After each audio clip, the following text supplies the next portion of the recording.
He gave her your chair. Vesper heard the words before she had fully crossed the threshold, spoken low, between two kitchen maids, who did not realize she was behind them. She stopped. The stone corridor was cold against her back when she pressed herself flat against the wall, not from shock. She had suspected something like this for weeks, but because she needed a moment before her face became a mask again. The maids moved on. Vesper stood alone in the corridor, with the smell of beeswax candles and roasted meat drifting from the great hall ahead, and she understood, cleanly and without drama, that this was the end of something she had spent 3 years trying to hold together with bare hands. She had come back to Veldrath Keep because Stellan asked her to.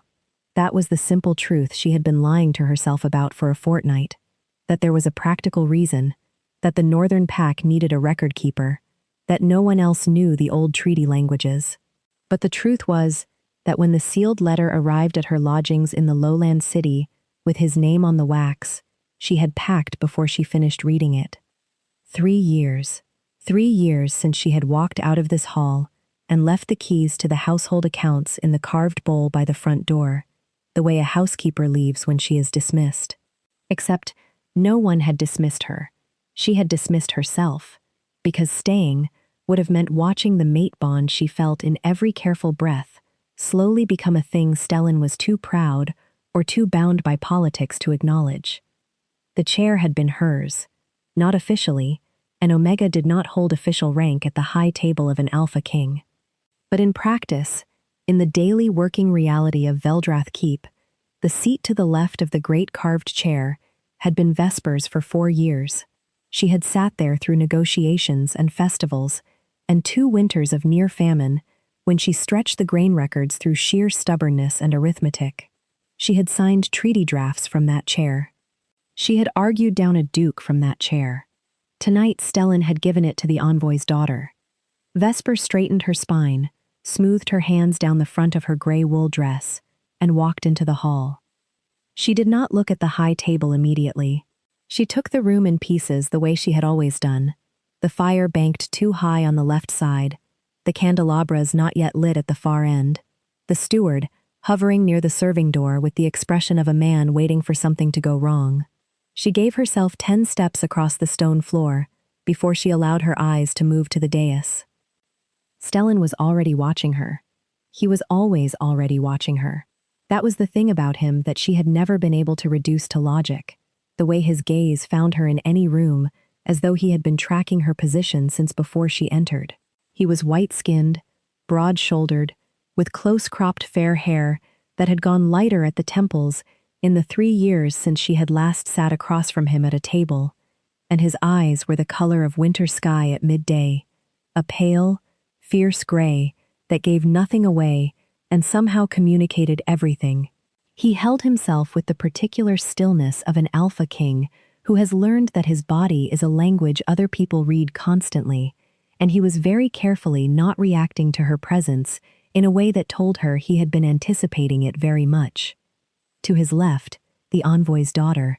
She was young, younger than Vesper's 31 years, and white-complexioned, and dressed in the pale blue of the southern coastal families, and she wore the borrowed confidence of someone who had been placed in a position of prominence and was not yet sure if it was a gift or a test. Vesper almost felt sorry for her. Almost. The girl had not done anything wrong. She had simply sat in a chair when a king told her to. Vesper took her usual place, not at the high table, at the record keeper's stand along the side wall, where the household steward's ledger rested on its oak lectern. She had been summoned back as a record keeper. She would record. She opened the ledger. She picked up the pen. She did not look at Stellan again for the rest of the meal. The feast lasted 2 hours. The envoy's name was Bran, a wide man with a ceremonial beard, and the practiced amiability of someone whose profession was other people's goodwill. He spoke in the formal cadences of a man who had prepared toasts in advance. His daughter, Vesper, heard her name as Ilsa, spoken across the table by a visiting minor lord, sat with her hands folded and ate almost nothing, and glanced once at the man beside her, with an expression Vesper recognized. It was the expression of someone who has been told this is an honor, and is not convinced. Vesper recorded the guest list. She recorded the courses served. She recorded the treaty clauses Bran raised in his toast, marking the ones that varied from the prior year's draft, noting in the margin the date of the discrepancy. She was very good at this work. She had always been very good at this work, which was why it had taken so long to understand that being good at useful things did not protect her from the particular vulnerability of being an omega in a pack hierarchy that regarded her designation as a liability, regardless of what she contributed. When the meal ended and the company rose, she closed the ledger, capped the ink, and walked directly for the side corridor that led to the records room. She had a room in the east wing, modest, stone-floored, with a good north-facing window, and she intended to be in it. Vesper. His voice had the quality of a hand on her shoulder. She stopped. She did not turn immediately. She gave herself one breath, the way she used to do when they were working side by side, and he would say her name in the particular key that meant he wanted her attention not as a record keeper, but as herself. She turned. Stellan had stepped down from the dais. The hall was emptying around him, the servants moving with the efficient quiet of people, trained not to notice what a king did after company left, and he stood 10 feet from her, with his arms at his sides, and that careful stillness that was not calm at all. She knew the difference, now. She had spent 4 years learning the difference between his patience and his restraint. "You're not staying in the dormitory," he said. It was not a question.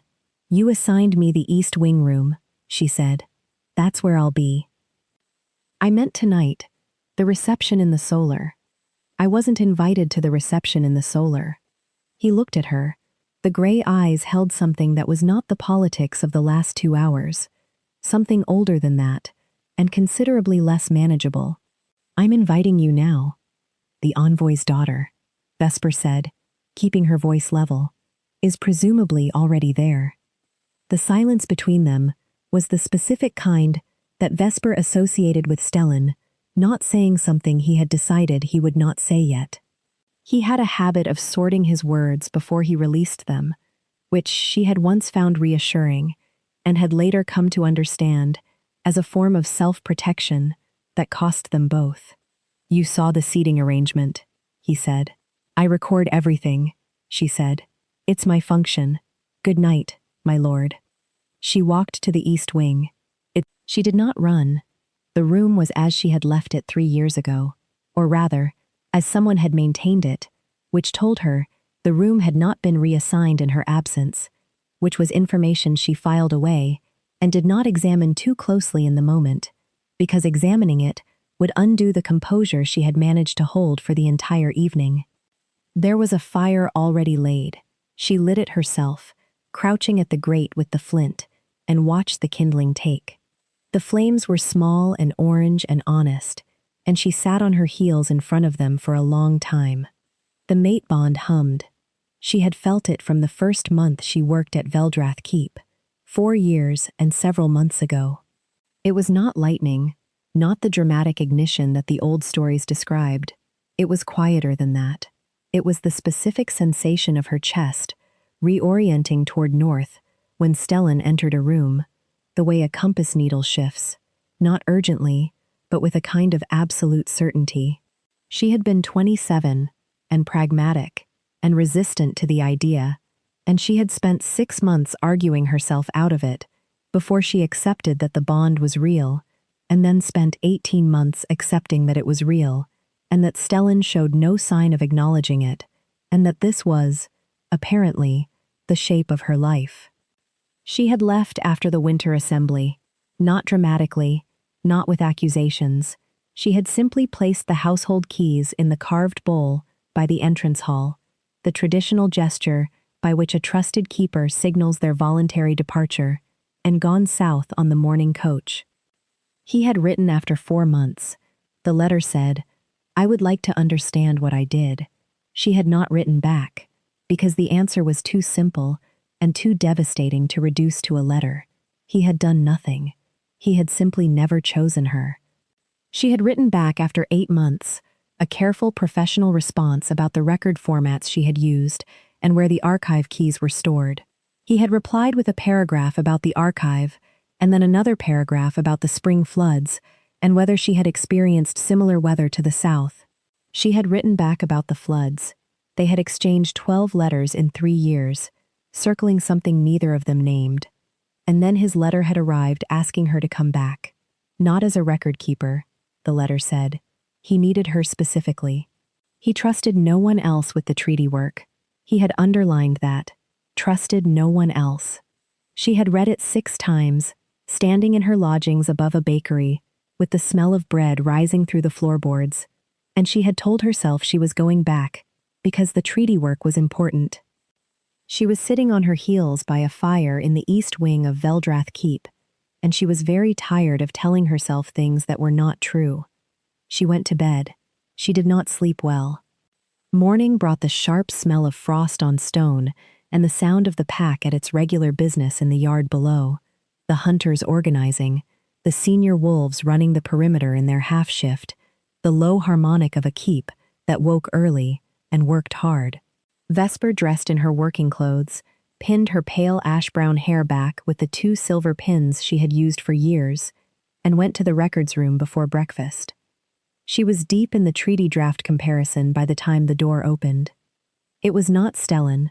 It was Merrick, his second, a dark-eyed man with the kind of loyalty that did not advertise itself, who had treated Vesper with careful courtesy for all 4 years she had worked here and all 3 years she had been gone. He put a covered tray on the side table without comment and said, "He wants to meet this morning." "Tell him I'll be ready at the 3rd bell," she said. He said now. She looked up.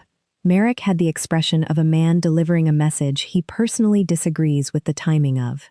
"He said," Merrick continued, "that you will understand why when he explains." She capped her ink.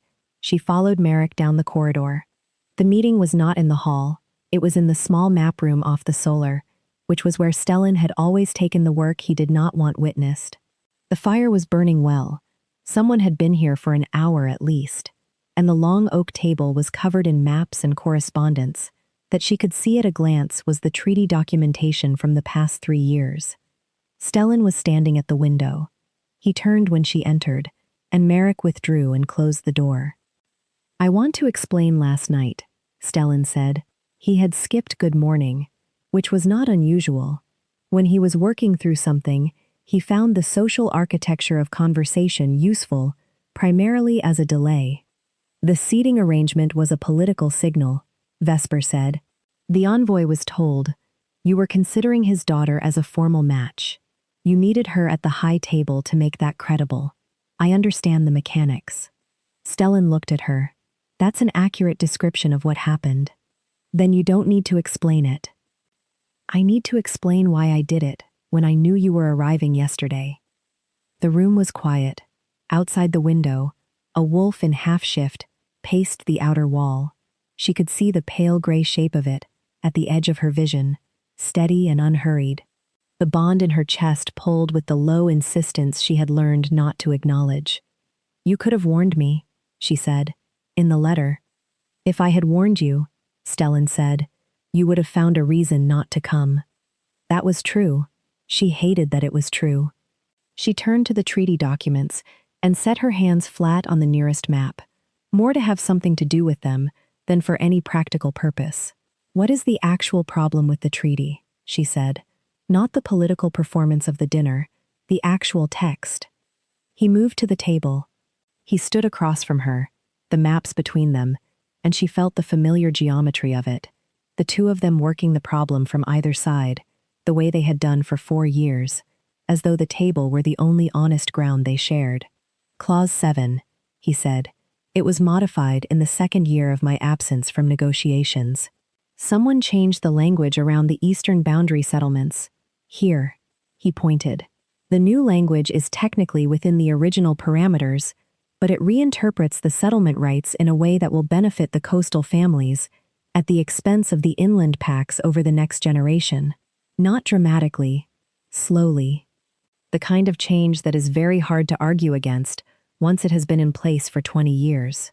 Vesper looked at the clause. She looked at the earlier draft she had brought from her own archive. She looked back at the current text. Bran's family holds 3 of the eastern coastal settlements, she said. Yes. And he came here to have you sign this. He came here, Stellan said, with his daughter, and the implication that a formal match would be the foundation of a lasting alliance. And yes, beneath all of that, he came here to have me sign Clause 7, as currently written. Vesper was quiet for a moment, and the daughter knows none of this. The daughter knows she was presented as a diplomatic gesture by her father. I believe she finds the situation considerably more uncomfortable than she is permitted to express. That's why she ate nothing. Stellan paused, and she caught the edge of something in his expression that she recognized, the involuntary shift of someone who has been observed more accurately than they expected. You notice that? I notice everything, she said. It's my function. The word function had come out harder than she intended. She kept her eyes on the treaty text. The clause was genuinely troubling. She could see exactly what it was doing, the way the language shifted inland pack rights from entitlement to conditional privilege with the subtle substitution of 3 words at the center of the clause. It was elegant and dishonest in equal measure. I need the original ratified text from year 1, she said, and the correspondence between your grandfather's steward and the coastal envoys during the boundary negotiations. If I can show the original intent was not conditional, the current modification is contestable. I know, Stellan said. That's why I wrote to you. She looked up. He was watching her with the gray eyes that gave nothing away and communicated everything, and the particular quality of his attention in this moment was the one she had spent 3 years trying not to remember and had not succeeded at all. You wrote to me because of Clause 7, she said. I wrote to you, he said, because of Clause 7, and because I have made a habit over the last 3 years of constructing professional justifications for things that have other causes, and I thought it would be useful for one of us to stop doing that. The fire crackled. The wolf on the wall paced. The bond in Vesper's chest drew taut in the specific way it did when Stellan stopped managing himself and simply spoke. The chair, he said. I should not have done it the way I did it. I should have told you before you arrived. Yes, she said. You should have. I did it because Bran expected a display of interest in the match, and I did not want to refuse it publicly before I understood the treaty problem, because a public refusal, before I could demonstrate the clause modification, would have been read as personal offense rather than political objection, and would have made the negotiation harder. He paused. And because I thought, incorrectly, that you would understand without explanation, which was unfair to you. Very, Vesper said. I know. She let the silence run for a moment. It was a different kind of silence than last night's, less managed, more uncomfortable, in the way that honest silences are uncomfortable. What do you intend to do about the match? Decline it. Formally, on the basis of the treaty objection, once we have documented the clause modification, and if Bran withdraws the coastal pacts from the alliance, then we negotiate a different alliance. There are other coastal families. He held her gaze. The match was never a serious consideration. He believes it was. I know. I managed that badly. He looked down at the map, then back at her. I have managed a great many things badly. Vesper set down the document she was holding. She crossed her arms and looked at him, not at the king, not at the Alpha, but at the man who had sent her 12 careful letters over 3 years and underlined trusted no one else in the 13th. Why did you underline it? He understood immediately what she meant. Because it is true. That's not why you underline something. No, he said. I underlined it because I wanted you to understand that I was not asking you to come back, only because the work required it. And then I spent the 2 weeks between sending the letter and your arrival, wondering whether I had said enough or too much, and apparently I had done neither. The bond pulled. She breathed through it. The records, she said. I'll start with the year 1 correspondence. I'll need until the end of the week to build the full documentation. Vesper. That will give you a solid basis for the formal objection before Bran leaves for home. Vesper. His voice had the quality it had when he was done with the professional architecture. She stilled. I placed her in that chair, and I watched you walk to the record keeper's stand and open a ledger, and I want you to understand that what I felt in that moment was not satisfaction at a political maneuver executed correctly. She looked at him. I have been trying to find the moment to say that since you walked through the door last night, he said. I am saying it now because I think waiting for a better moment is how 3 years happen. The fire was very warm. The wolf on the wall had stopped pacing. Vesper stood with her arms crossed, and her heart loud, and her face as composed as she had trained it to be, through 4 years of working beside a man she was fated to love, and refusing to let him see the cost of it. What do you want from me? She said, specifically. I want you to stop leaving, he said, and I want to stop giving you reasons to.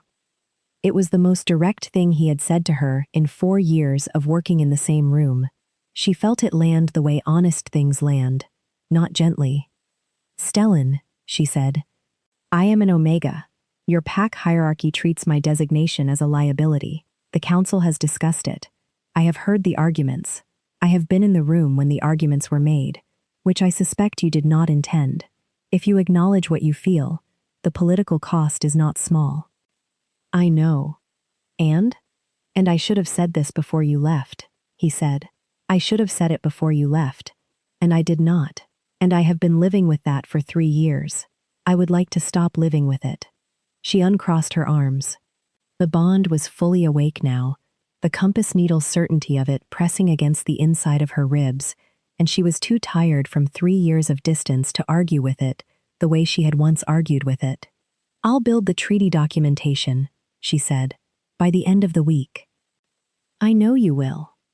And then, she said, we are going to have a longer version of this conversation, one in which you tell me what you actually intend, not what you feel, but what you intend to do about it, with specific consideration for how that affects my position in this pack. Yes, he said, and then, carefully, you're not leaving after the week. It was not a question. It was not an order. It was the particular tone of a man who has spent 3 years asking things sideways and has decided to stop. Ask me properly, she said. He looked at her across the treaty maps, fair-haired and careful, and entirely undone in the way she had spent 3 years pretending not to see. Stay, he said, not as the record keeper, as yourself. Stay. Vesper was quiet for a long moment. She looked at the documents on the table, at the work she was genuinely good at, work she genuinely cared about, a clause that needed correcting because it was wrong, and she was one of very few people in the kingdom who could prove it. She looked at the man who had sent her a letter with 3 underlined words and managed even that badly, and was apparently done managing. I'll stay for the week, she said, and then we'll talk. Something in his expression shifted, not relief. Relief would have implied uncertainty about the outcome. What she saw was closer to a man setting down something heavy that he had been carrying for a very long time. That's enough, he said. For now. She picked up the treaty draft. Go deal with Bran, she said. I have work to do. He went. She watched the door close. She stood alone in the map room with the fire and the documents and the bond humming steadily in her chest, like a compass finding true north, and she let herself feel it without arguing. The week moved in the way that purposeful work moves, quickly and with its own momentum, the hours organized by task rather than by feeling. Vesper pulled the Year 1 correspondence from the deep archive. She found the original boundary ratification documents, rolled tight and dust-covered in the back of the cedar cabinet, where someone had filed them incorrectly 17 years ago. She built the comparison line by line, clause by clause, tracing the language from original intent through 3 generations of negotiation to the modification in Year 2 of Stellan's absence. The modification was deliberate. She found the moment it happened, a single session of the extended treaty council, attended by a substituted scribe rather than the regular keeper. The minutes filed with a date discrepancy of 2 days that she would not have noticed if she had not been looking. The substituted scribe had produced clean, professional minutes. The minutes did not record the full debate. She brought the documentation to Stellan on the fourth day. He read it at the map table while she stood across from him, and she watched him go still, the way he went still when something fell into place. The scribe was appointed by Bran's predecessor, he said. His uncle, Vesper confirmed, who retired with a coastal settlement grant in year 3. Stellan set the documents down. He looked at her with an expression she had not seen before, or rather, an expression she had seen briefly and incompletely before, and never in this particular configuration. It was respect, and something older than respect, the kind of regard that does not perform itself. How did you find the date discrepancy? I looked at the ink, she said. The minutes were written in a single session. The date at the top of the document and the ink at the bottom are marginally different shades. Small, but the archive is dry. Ink doesn't fade that unevenly in 3 years unless someone added to the document later. He was quiet for a moment. The council told me an Omega record keeper was decorative at best and disruptive at worst, he said. I know. I told you I was in the room for that conversation. You were supposed to be cataloging the lower archive. The lower archive had good acoustics and a thin wall, she said. The corner of his mouth moved. It was not quite a smile. It was the precursor to a smile. The expression that happened before his face decided to commit to it. In 4 years of working beside him, she had cataloged that expression as carefully as she had cataloged everything else, and seeing it now did something to the composure she had maintained all week. I'm going to present this to the council, he said, not just as a treaty objection. I'm going to name you as the record keeper who identified the modification and documented the chain of evidence. Formally, on the record. Vesper looked at him. The council will object. The council can object all they like. I am the alpha king of this pack, and I am formally citing the work of my Omega record keeper in a treaty proceeding, and if any member of that council wishes to argue that the evidence is less valid because of who found it, they may do so in front of the full assembly. He held her gaze. I should have done something like this 4 years ago. Yes, she said. You should have. He stopped. I was afraid of the cost. I told myself I was protecting you from the political exposure. I think I was also protecting myself from a commitment I did not know how to make honestly. She let that sit. It was honest in a way his previous honesty had been approaching but not quite reaching, and it deserved a moment. I know, she said, finally. Do you believe me when I say it won't happen again? She looked at him across the table, covered in 3 years of documented evidence that she had built with her own hands. She had arrived at Veldrath Keep at 27 with her Omega designation and her arithmetic and her ability to see what other people filed incorrectly, and she had spent years being told that her value was conditional and contingent and provisional. She had believed it long enough to leave. She did not believe it anymore. I believe you intend it, she said. The rest we will have to build. Yes, he said. That's fair. The council hearing was 2 days later. Vesper stood at the record keeper's position, not the side wall this time, but the formal record keeper's station at the front of the assembly room, the place reserved for the keeper, whose documentation was formally entered as evidence. She had dressed with care, the gray wool she normally wore, but with the small silver clasp at the collar that she had inherited from her mother and almost never used, and her pale hair pinned simply but precisely. She was white-complexioned and steady, and she held the bound documentation in both hands, and she was not afraid. Bran went pale when he saw the documents. Stellan presented the evidence without theater. He named the scribe, named the uncle, named the date discrepancy, named the ink analysis. He cited Vesper by name and designation at every relevant point. The council was very quiet. 2 of the senior members, the ones who had called her decorative, did not look at her directly. Bran attempted 3 different approaches to reframing the modification as a legitimate clarification. Vesper answered each one from the documentation in her hands, calmly, precisely, without ever raising her voice. She had been in negotiations before, always from the side wall, always as the record keeper who was consulted but not credited. This was different.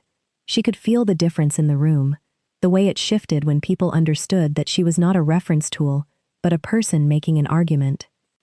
The council voted to table the modified clause and return to the Year 1 language. It was not unanimous. It was sufficient. Bran left the next morning. His daughter left with him, and Vesper caught the girl's eye in the entrance hall and saw relief there, uncomplicated, genuine relief, and nodded once, and meant it. When the household had settled and the routine of the keep resumed its regular rhythm, Stellan found her in the map room in the late afternoon, the winter light falling gray and clean through the north window onto the archive she was reorganizing. He stood in the doorway for a moment before she looked up. "You reorganized the whole lower section," he said. It was not a criticism. "It was filed incorrectly," she said. "It's been filed incorrectly for at least a decade. If we had needed to find the Year 1 correspondence in an emergency, rather than at leisure, we would have lost 3 days." "I know," he said. He came into the room. He stood across the table from her, the familiar geometry, the maps between them, and then, without discussion, he came around the table. He did not rush it. He stood beside her and looked at the archive she had arranged, and she felt his presence at her shoulder the way she always felt it, the compass pull, the certainty, the thing she had spent years arguing with. "The chair at the high table," he said, "is yours, if you want it." "Officially?" she said. "Officially. Formally. On the household record, with your name and designation entered as the senior record keeper and council advisor to the Alpha King of the Veldrath Pack." He paused.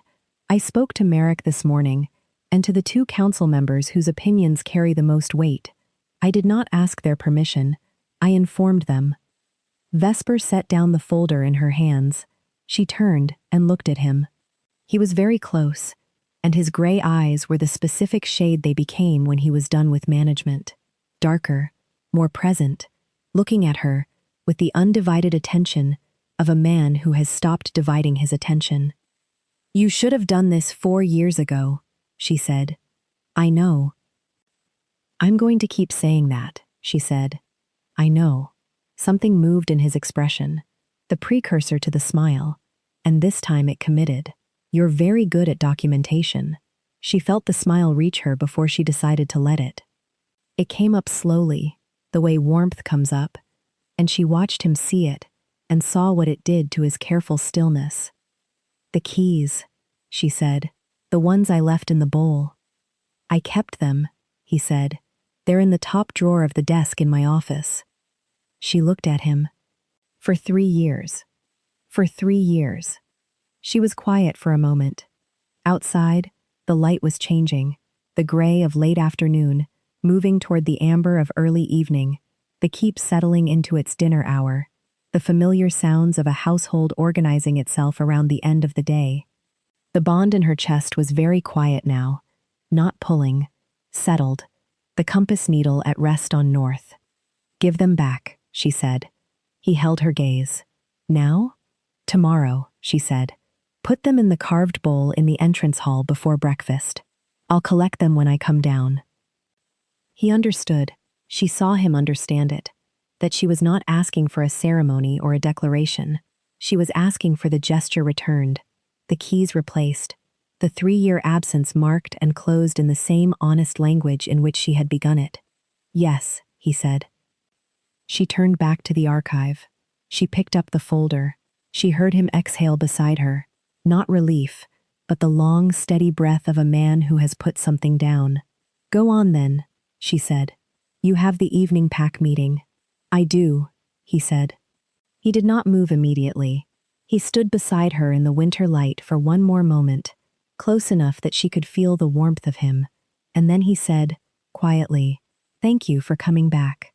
"I came back for Clause 7, she said. "I know," he said, and he left.